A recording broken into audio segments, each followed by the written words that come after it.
കൂട്ടുകാർക്ക് നല്ലൊരു ദിവസം ആശംസിച്ചുകൊണ്ട് മാമ്പഴത്തിന്റെ പുതിയ വീഡിയോയിലേക്ക് സ്വാഗതം. ആദ്യമായിട്ട് കാണുന്നവരാണെങ്കിൽ ചാനൽ ഇഷ്ടപ്പെട്ട ഒന്ന് സബ്സ്ക്രൈബ് ചെയ്യണേ. അതോടൊപ്പം തന്നെ കണ്ടുകൊണ്ടിരിക്കുന്ന എല്ലാവരുടെ സപ്പോർട്ടിലേക്കും തുടർന്നും പ്രതീക്ഷിച്ചുകൊണ്ട് നമുക്ക് നേരെ ആദർശിന്റെ നയനയുടെ ഒക്കെ നാളത്തെ ഒരു അടിപൊളി പ്രമോ വിശേഷത്തിലേക്ക് പോയാലോ. നാളത്തെ പ്രമോ വിശേഷത്തിൽ കാണിച്ചിരിക്കുന്ന ഗൗരിയും ശങ്കറും എല്ലാരും കൂടി അവർ 4 പേരും അങ്ങനെ ഒരു ട്രിപ്പൊക്കെ പോകുന്നുണ്ട്. ആ ട്രിപ്പ് പോകുന്ന സമയത്ത് അവരുടെ അടുത്തേക്ക് ധ്രുവം വരുന്നുണ്ട്. ധ്രുവം കുറെ കാലമായി നമ്മൾ അറിഞ്ഞായിരുന്നു ധ്രുവൻ ജീവിച്ചിരിപ്പുണ്ടെന്ന്. പക്ഷെ ധ്രുവൻ ജീവിച്ചിരിപ്പുണ്ടെങ്കിൽ ഒരിക്കൽ പോലും ആദർശിന്റെയും ഗൗരിയുടെയും ഒന്നും അടുത്തേക്ക് ധ്രുവം വന്നിരുന്നില്ല. ധ്രുവം മറഞ്ഞിരിക്കുമായിരുന്നു. മറഞ്ഞിരുന്ന് കളികൾ നടത്തിക്കൊണ്ടിരിക്കുമായിരുന്നു. പിന്നീട് അവരുടെ കൺമുന്നിലേക്ക് വരുവാണ് അതിന്റെ വിശേഷങ്ങളും. അതോടൊപ്പം തന്നെ വേണി ആദർശിനെ പൊളിച്ചെടുക്കുന്നുണ്ട്. വേണിക്ക് ചില സംശയങ്ങളൊക്കെ തോന്നി തുടങ്ങി ആദർശിനെ കുറിച്ച്. അപ്പൊ അതറിഞ്ഞു കഴിഞ്ഞപ്പോ വേണി ആദർശിന്റെ മനസ്സിലിരിപ്പ് അറിയാൻ വേണ്ടിയിട്ട് വേണി കുറെ നമ്പറുകളൊക്കെ ഇറക്കുന്നുണ്ട്. ആ വിശേഷങ്ങളൊക്കെയാണ് നമ്മൾ നാളെ കാണുന്നത്. ഇന്നലെ തന്നെ നമ്മൾ അവസാനം കണ്ടത് രഞ്ജു ആണെങ്കിൽ തന്റെ തന്ത്രങ്ങളിൽ പെടുത്തി ആദർശിനെ സ്വന്തമാക്കാനായിട്ട് ശ്രമിക്കുന്നതായിരുന്നു. തനിക്ക് വയ്യ, തനിക്ക് നല്ല പനിയുണ്ടെന്ന് പറഞ്ഞുകൊണ്ട് രഞ്ജു ആദർശിനെ വീട്ടിലേക്ക് വിളിച്ചു വരുത്തിയിട്ട് പിന്നീട് ആദർശ് കാപ്പിയെ കൊണ്ട് കൊടുക്കുന്ന സമയത്ത് തല ഇറങ്ങിയ പോലെ ആദർശിന്റെ മേത്തേക്ക് രഞ്ജു വീഴുവാണ്. ഈ കാഴ്ച കണ്ട് ആകെപ്പാടെ ഭയന്നു പോയി ആദർശ് ഒരിക്കലും പ്രതീക്ഷിച്ച കാര്യമല്ലത്. പിന്നീട് രഞ്ജുവിനെ കുലുക്കി വിളിക്കുന്നുണ്ട്. അതിനുശേഷം ആദർശ് എന്ത് രഞ്ജുവിനെ പതുക്കെ കൊണ്ട് കിടത്തിട്ട് മുഖത്ത് വെള്ളമൊക്കെ തളിക്കുകയാണ്.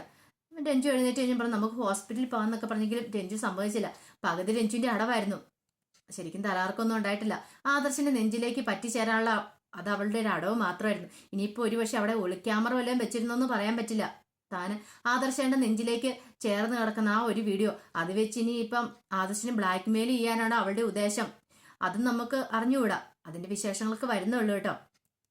ഇതിനുശേഷം ആദർശ് ബാങ്കിലേക്ക് വരുവാണ്. പക്ഷെ ആദർശിന്റെ ഉള്ളില് വീട്ടിൽ നടന്ന കാര്യങ്ങളൊക്കെ ആയിരുന്നുണ്ട്. തന്റെ നെഞ്ചിലേക്ക് പറ്റി ചേർന്ന് നടന്ന രഞ്ജുവിന്റെ ആ മുഖം അത് ആദർശിന് മറക്കാൻ പറ്റുന്നുണ്ടായിരുന്നില്ല.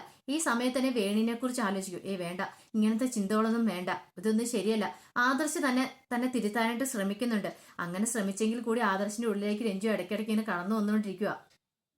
പിന്നീട് ആദർശ് വീട്ടിൽ വന്നു കഴിഞ്ഞാലും ആദർശിന്റെ ഇങ്ങനെ ചിന്തയും മട്ടും ഭാവി ഇരിപ്പൊക്കെ കണ്ടപ്പോൾ വേണിക്ക് എന്തോ ഒരു പന്തികേട് തോന്നി. വേണി അതിനെക്കുറിച്ച് ചോദിക്കുന്നുണ്ട് ആദർശിനോട്. ആദർശേട്ടാ, എന്തെങ്കിലും വിഷമമുണ്ടോ? എന്തെങ്കിലും എന്നോട് പറ എന്ന് പറഞ്ഞപ്പോ ഒരു കുഴപ്പമില്ലെന്ന് പറഞ്ഞു. പക്ഷെ വേണിക്ക് സംശയങ്ങൾ തോന്നി. ആദർശ് ഇടയ്ക്കിടയ്ക്ക് മാറി നിന്ന് ഫോൺ വിളിക്കുന്നുണ്ടായിരുന്നു. രഞ്ജു ഇടയ്ക്കിടയ്ക്ക് കോള് വിളിക്കുന്നുണ്ട്. അപ്പൊ ആദർശിന് ഒരു സംശയമായിരുന്നു. വീട്ടിൽ വന്നതിന് ശേഷം രഞ്ജുവിന് എങ്ങനെയുണ്ട്, വയ്യാതെ പോകുന്നതാണ്. അപ്പൊ ആദർശ് കോള് സംസാരിക്കുകയാണ്. പക്ഷെ വേണി വരുമ്പോഴത്തേനും കോൾ അങ്ങോട്ട് കട്ട് ചെയ്യാണ്. വേണിക്ക് സംശയം ഇനിയിപ്പോ ഈ മത്താപ്പിന് വേറെ വല്ല ബന്ധങ്ങളൊക്കെ ഉണ്ടോ എന്നൊരു സംശയം വേണിയുടെ ഉള്ളിലുണ്ടാവുക. അതൊന്ന് ടെസ്റ്റ് ചെയ്യാൻ തന്നെ വേണി തീരുമാനിച്ചു. അങ്ങനെ ആദർശ് അവിടെ ഇരിക്കുന്ന സമയത്ത് ആദർശിന് ഒരു ഗ്ലാസ് ജ്യൂസൊക്കെ ആയിട്ട് വേണി ചെല്ലുന്നുണ്ട്. അങ്ങനെ ജ്യൂസൊക്കെ കൂടി സംസാരിച്ചുകൊണ്ടിരിക്കുന്ന സമയത്ത് വേണി പറഞ്ഞു, അതെ എനിക്കൊരു ഫ്രണ്ട് ഉണ്ടായിരുന്നു പറയാം. എന്ത് പറ്റി? എൻ്റെ ഫ്രണ്ടിനെ ഉണ്ടല്ലോ, അവളുടെ ഭർത്താവ് അങ്ങോട്ട് ചതിച്ചെന്ന് പറയാം. ഭർത്താവിന് വേറൊരു അവിഹിത ബന്ധം ഉണ്ടായിരുന്നു. അവൾ എന്ത് ചെയ്തു, നൈസിൽ അവനിട്ട് ഒരു പണി അങ്ങോട്ട് കൊടുത്തു. അവൻ കുടിച്ച ചായക്കകത്ത് എന്ത് ചെയ്യുക, വിഷം കലർത്തി ഞാൻ കൊടുത്തു. ഏതൊന്നും അറിയാതെ അവൻ ആ ചായ കുടിച്ചു. അതോടുകൂടി അവന്റെ കാര്യത്തിലൊരു തീരുമാനമായി. അവന്റെ കഥ കഴിഞ്ഞെന്ന് പറയാം. ഒരു നിമിഷം ജ്യൂസ് കുടിച്ചുകൊണ്ട് ആദർശ് ജ്യൂസ് കൂടി നിർത്തിയിട്ട് വേണീനെ ഒന്ന് നോക്കി. വേണിക്ക് എന്താ മനുഷ്യൻ നിങ്ങൾ കുടിക്കണില്ലേന്ന് ചോദിക്കുക. ഒന്നുമില്ലാന്ന് പറയാം. ഞാൻ ആ ചായക്കഥ പറഞ്ഞുകൊണ്ടാണ്. എന്റെ ആദർശേട്ടൻ ഞാൻ അങ്ങനെ ചായക്കകത്ത് വിഷം കലക്കി തരുമോ? അതിന് മാത്രം തെറ്റൊന്നും എന്റെ ആദർശേട്ടൻ ചെയ്തിട്ടില്ലോ. എന്റെ ആദർശേട്ടൻ എന്നെ വഞ്ചിക്കില്ലെന്ന് എനിക്ക് 100% ഉറപ്പല്ലേന്ന് ചോദിക്കുകയാണ്. ആദർശന്റെ മനസ്സിൽ പെട്ടെന്നൊരു വെള്ളരി വെട്ടി. രഞ്ജുവിനെ കുറിച്ചുള്ള കാര്യങ്ങൾ എന്തായാലും ഇവർ അറിഞ്ഞിട്ടുണ്ടെങ്കിൽ ആ സെക്കൻഡിൽ തന്നെ ജ്യൂസിനകത്തല്ല മിക്കവാറും തന്നെ കഴുത്ത് തിരിച്ചു കൊല്ലുമെന്നുള്ള കാര്യം ആദർശിന് ഉറപ്പായിരുന്നു. അത്രമാത്രം വേണി തന്നെ സ്നേഹിക്കുന്നുണ്ടുള്ള സത്യം ആദർശ് അറിയാം. പക്ഷെ രഞ്ജുവിനെ എങ്ങനെ ഒഴിവാക്കണം എന്നറിയില്ലായിരുന്നു. പിന്നീട് ബാങ്കിലേക്ക് ചെല്ലുന്ന സമയത്ത് രഞ്ജു ആദർശിന് വേണ്ടി കാത്തിരിക്കുന്നുണ്ടായിരുന്നു. ആദർശിനെ കണ്ടതിന് രഞ്ജു ഓടി വന്നാൽ കയ്യിലേക്ക് പിടിക്കുകയാണ്. ആദർശ് കൈ പിടിക്കാൻ ശ്രമിക്കുന്നുണ്ട്. ചുറ്റും നോക്കുന്നുണ്ട് ആരെങ്കിലും കാണുന്നുണ്ടോ ഈ കാഴ്ചയെന്ന്. പറഞ്ഞു, ആദർശേട്ടൻ കാണാൻ ഇന്നലെ ഞാൻ രക്ഷപ്പെട്ടത്. ഇന്നലെ ആ അവസ്ഥയിൽ ഞാൻ തന്നെ ഉണ്ടായിരുന്നെങ്കിൽ എന്ത് സംഭവിച്ചാലും തല ഇറങ്ങി വീണ സമയത്ത് ആരും അറിയത്ത് പോലും ഇല്ലായിരുന്നു. അപ്പൊ ഒത്തിരി നന്ദിയുണ്ടെന്ന് പറഞ്ഞ് ആദർശിന്റെ കൈ ഇങ്ങനെ കൂട്ടിപ്പിടിക്കുക. പറഞ്ഞു, രഞ്ജു നീ എന്താ കാണിക്കുന്ന, കയ്യെന്ന് വിടാൻ പറയുന്നുണ്ട്. പക്ഷെ രഞ്ജു പിടിവിടുന്നില്ല. പക്ഷെ ബാങ്കിലുള്ള ആൾക്കാരൊക്കെ ഇത് ശ്രദ്ധിക്കുന്നുണ്ടായിരുന്നു. കാരണം ഇവര് തമ്മിൽ ചില അടുപ്പം കൂടുതലാണെന്ന് അവർക്കും മനസ്സിലായി. അങ്ങനെ പിന്നീട് ആദർശ് വീട്ടിലേക്ക് വരുവാണ്. ഈ സമയത്തെന്ന് പറഞ്ഞാൽ ഗൗരി ശങ്കർ നല്ല കടുത്ത പ്രണയത്തിൽ തന്നെയായിരുന്നു. വീണ്ടും ശങ്കറിന്റെ ഉള്ളിലെ ഇതൊക്കെ മാറി കാർമേഹമൊക്കെ ഒഴിഞ്ഞു നീങ്ങി ഗൗരി അവരുടെ പ്രണയത്തിലാകുക. പോരാത്തിന് ശങ്കർ ഇപ്പൊ പുതിയ ജോലിക്കൊക്കെ പോയി തുടങ്ങിയിട്ടുണ്ട്, അമ്പലത്തിൽ ഇടയ്ക്ക് കൊട്ടാനായിട്ട്. ഈ വിവരം ഗൗരിക്ക് അറിയില്ലായിരുന്നു. അവസാനം ഗൗരി ആ വിവരങ്ങളൊക്കെ അറിയുവാണ്. ജോജി പറഞ്ഞിട്ട് അറിയുവാണ്. ഗൗരിക്ക് സങ്കടമായിപ്പോയി. താൻ കാരണമാണല്ലോ ശങ്കർ ഇങ്ങനെ ഒരു തീരുമാനം എടുത്ത് ജോലിക്ക് പോയെന്നൊക്കെ. പിന്നീട് അതിനെക്കുറിച്ച് ചോദിച്ചു കഴിഞ്ഞപ്പോൾ ശങ്കർ പറഞ്ഞു, നീ കാരണം തന്നെയല്ല, അധ്വാനിച്ച് ഉണ്ടാക്കി നമ്മൾ ആഹാരം കഴിക്കണം. ഇത്രയും കാലം അച്ഛന്റെ ശമ്പളത്തിൽ അല്ല, അച്ഛൻ തരുന്ന പൈസയിലായിരുന്നു ജീവിച്ചിരുന്നത്. ഇനി അത് പോരാ, സ്വന്തമായിട്ട് അധ്വാനിച്ച് കഴിക്കണം. അങ്ങനെ ഒരു ബോധ്യം ഉള്ളത് കൊണ്ടാ, അല്ല നീ പറഞ്ഞുകൊണ്ട് ഒന്നും അല്ലാന്ന് പറയാ. അതിനുശേഷം പറഞ്ഞു, ഇതിനു മുമ്പ് നമ്മൾ ഹണിമൂൺ പോയ സമയത്ത് നമ്മുടെ ഹണിമൂൺ ട്രിപ്പ് ഒക്കെ തന്നെ പാളിപ്പോയില്ലേ, നമുക്കൊന്ന് പോയാലെന്ന് ചോദിക്കണം. അപ്പൊ ഗൗരി നമ്മൾ തന്നെയോ, ഒരു കാര്യം ചെയ്യാം, വേണിമോളെ ആദർശിനെയും കൂടെ കൂട്ടാന്ന് പറയാം.